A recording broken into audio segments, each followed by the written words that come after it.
সম্মানিত দর্শক আসসালামু আলাইকুম। আশা করি আল্লাহ তাআলার অশেষ রহমতে সকলেই খুব ভালো আছেন। আজকে জুম্মার নামাজ পড়ে এসে খাওয়া-দাওয়া করে গিয়েছিলাম ধান কাটার জন্য। তো আসরের আজান হয়ে গেলে আমরা বাড়িতে চলে এসেছি। আমাদের গ্রামেরই এক বড় ভাই পল্লী বিদ্যুতের কাজ করতে গিয়ে খাম্বা থেকে পড়ে গিয়ে মারা গেছেন। এজন্য আমরা আসরের আজানের সময়ই মাঠ থেকে বাড়িতে চলে এসেছি এবং আসরের নামাজ পড়ে তার জানাজারে শরীক হয়ে বাড়িতে এলাম। গতকালকের ভিডিওতে আমি আপনাদেরকে বলেছিলাম যে ধৈর্যশীল বান্দাকে মহান আল্লাহ তাআলা পছন্দ করেন। আর গতকালকে দুর্ঘটনাবশত আমাদের এক যুবক ভাই আমাদের মধ্যে থেকে চলে গেলেন। এখন তার পরিবার খুবই কষ্টের মধ্যে আছে। আর পরিবারের সমস্ত দায়িত্ব তার উপরেই ছিল। তো যাই হোক মহান আল্লাহ তাআলা তার বাবা-মাকে ধৈর্য ধারণ করার তৌফিক দান করুক। তো যাই হোক আপনাদের এই বিষয়টা বলার কোনো ইচ্ছা ছিল না।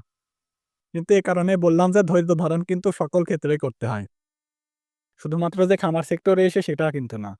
জীবনে প্রতিটা ক্ষেত্রে ধৈর্য ধারণ করার প্রয়োজন পড়ে। এজন্য আপনারা সবসময় ধৈর্যশীল হওয়ার চেষ্টা করবেন।